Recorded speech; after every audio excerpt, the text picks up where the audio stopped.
Salut à tous, on se retrouve pour parler de la conférence de presse qui a eu lieu cet après-midi du nouvel entraîneur du Paris Saint-Germain, Luis Enrique. Mais avant tout, n'hésitez pas à liker, à vous abonner si vous êtes nouveau. Alors, comme vous savez, la conférence de presse elle devait avoir lieu à 13h45. Elle a été décalée dans un premier temps à 14h15, puis 14h45, puis 15h45, puis 16h30. Ouais, c'était 16h30. Merci aux personnes qui ont suivi le live avec moi, c'était incroyable.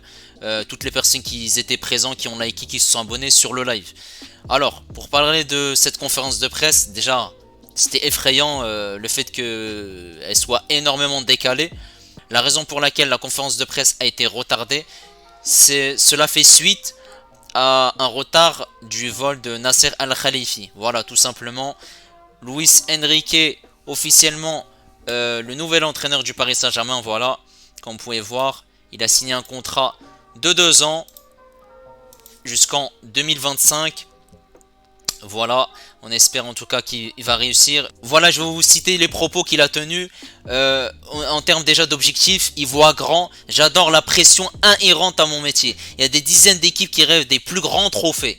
Certains ont plus d'expérience que d'autres, mais nous devons être ambitieux et avoir envie de donner notre maximum. Surtout quand nous voyons ce magnifique centre d'entraînement qui a été également inauguré suite à cette conférence de presse à Poissy. Voilà qui va permettre au Paris Saint-Germain de travailler dans de meilleures dispositions, dans de meilleures conditions pour pouvoir revenir et pouvoir créer un collectif solide, puisque ces derniers temps on n'a pas eu comme vous le savez, les 3 dernières saisons étaient très compliquées. On avait depuis le limogeage de Thomas Tuchel, que ce soit avec Pochettino, que ce soit même avec Christophe Galtier, vraiment ces deux entraîneurs c'était pas fameux. Même en identité de jeu, il n'y en avait pas du tout, c'était totalement absent. Ils étaient livrés à eux-mêmes ils savaient pas en fait diriger totalement cette équipe. Luis Enrique en 12 minutes, et on a un an jour pour jour. On avait la conférence de Christophe Galtier qui était plus longue. Là, 12 minutes, il a été concis, précis, rien à dire. Il a dit ce qu'il avait à dire. Certes, il n'est pas rentré dans les détails par rapport à certains sujets en termes de mercato. Voilà les joueurs qui souhaitent recruter, les joueurs qui sont arrivés, parce qu'on parle de Lucas Hernandez, on parle de Skriniar, on parle de Cher Endur, on parle de Asensio, Ugarte et Kin Lin Ain. Voilà, j'ai un peu écorché son nom. Le joueur de Majorque, le sud-coréen.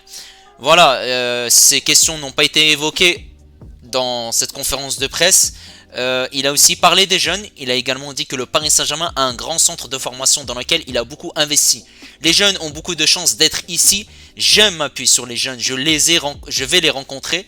Je vais les voir jouer. Je les invite à avoir beaucoup d'ambition car j'aime donner la chance aux jeunes qui ont envie de réussir. Il a aussi dit que les jeunes auront de la chance de jouer. Ils auront du temps de jeu, notamment Zaïre Emery. Voilà, je me fais pas de soucis sur son temps de jeu cette saison. Il va pouvoir s'améliorer avec ce coach. C'est un coach qui aime bien jouer avec les jeunes. Et il a rencontré seulement Kipembe, Mukiele et Nuno Mendes, puisqu'ils étaient déjà au centre d'entraînement. Ces 3 joueurs-là sont blessés. Ils essayent de se rétablir au plus vite. Voilà, notamment pour Mukiele et Nuno Mendes.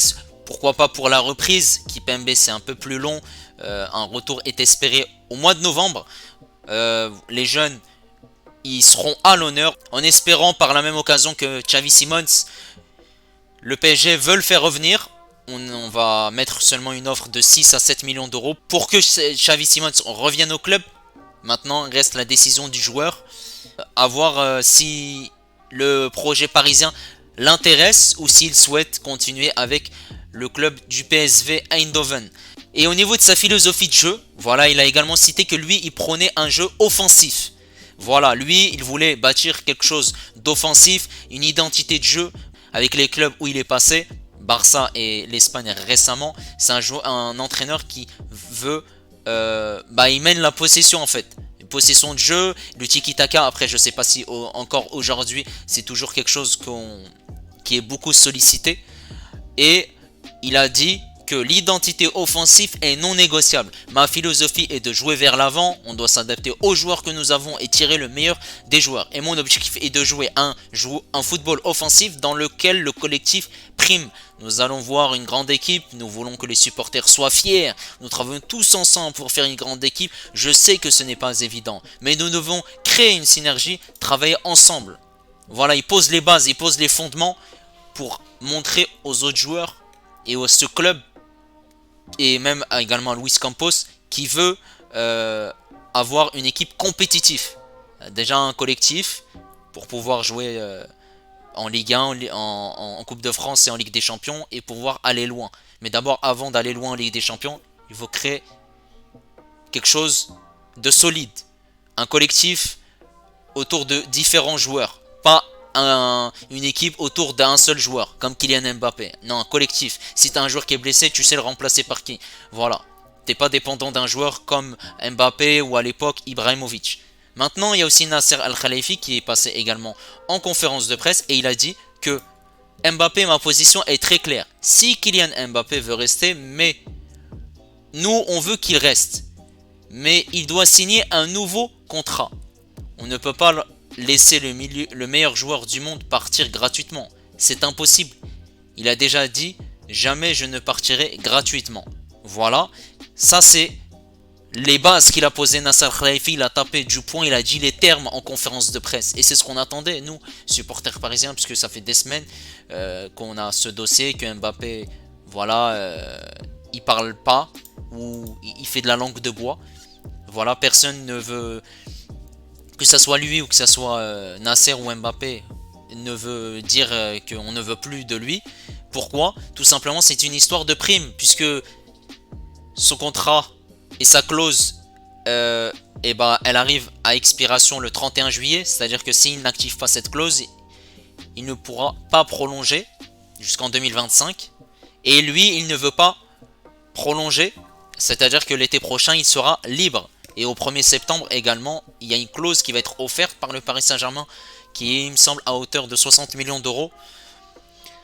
Du coup, tu ne prolonges pas un joueur, puis il va rester tout au long de la saison pour partir libre au mois de le 30 juin au Real Madrid pour empocher une autre prime. C'est-à-dire qu'il va avoir la prime du Paris Saint-Germain plus la prime du Real Madrid. x2, ça fait énorme. Et il a également dit, Kylian a dit, jamais je ne partirai gratuitement. Il me l'a promis, si aujourd'hui quelqu'un veut changer sa vie, ce n'est pas ma faute. Voilà. Si le PSG ne récupère pas de l'argent sur Kylian Mbappé, bah on sera coincé au niveau du fair play financier. C'est les propos que Nasser Al-Khelaifi a dit dans son interview. Nous voulons qu'il reste, mais il ne peut pas partir gratuitement. C'est notre accord oral et il l'a exprimé publiquement dans une interview. Donc ce n'est pas discutable. Et j'ai été vraiment choqué d'apprendre qu'il avait l'intention de partir gratuitement. C'est très décevant parce que Kylian est un garçon fantastique, un vrai gentleman, et partir gratuitement en affaiblissant le plus gros club français, ce n'est pas lui. Voilà, ça ce sont les propos de Nasser Al-Khelaifi, puisqu'il a raison tout à fait. Si le PSG laisse partir Kylian Mbappé gratuitement, on va s'affaiblir au niveau de la masse salariale et du fair play financier. On va pas rentrer dans les clous du fair play financier, et ben on pourra pas recruter, on sera obligé de vendre différents joueurs et notre projet va régresser. Voilà. Et il a également dit Kylian Mbappé doit se décider la semaine prochaine, au maximum dans 2 semaines, et s'il ne veut pas signer un nouveau contrat, la porte est ouverte, puisque vous savez la deadline c'est jusqu'au 31 juillet. Il laisse le champ libre. Il ne faut pas qu'il nous bloque au niveau du mercato estival, puisque s'il part à hauteur de 200 millions d'euros, bah ces 200 millions on pourra les réinjecter sur un autre joueur ou sur différents joueurs. Nasser Al-Khelaifi, du coup, il a également parlé sur la vente du Parc des Princes dans le journal Le Parisien. La mer bloque littéralement les investissements au PSG. Les investisseurs, leur obsession, c'est le stade. Partout où vous allez, tous les grands clubs sont propriétaires de leur stade. La mer a mon numéro. Je serais ravi de la rencontrer à tout moment. Et il a totalement raison, parce qu'on n'a pas envie de changer de stade et aller dans le Stade de France, par exemple.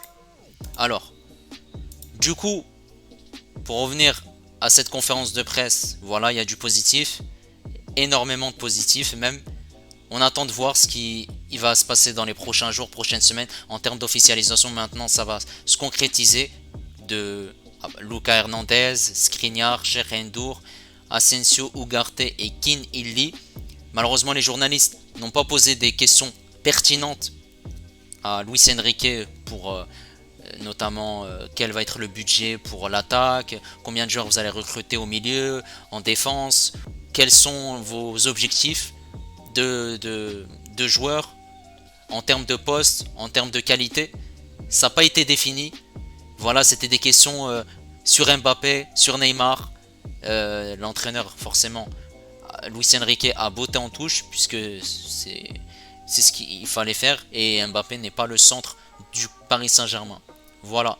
N'hésitez pas à me dire ce que vous en pensez, vous, de Luis Enrique. Moi, en tout cas, je suis hype. Vraiment. On attend de voir ce qui va se passer. Par rapport à ce qu'il a dit, moi, j'apprécie énormément. N'hésitez pas à liker. N'hésitez pas également à vous abonner si vous êtes nouveau. Et nous, on se retrouve demain à 19 h en live pour l'émission Actu Mercato. Ciao les amis.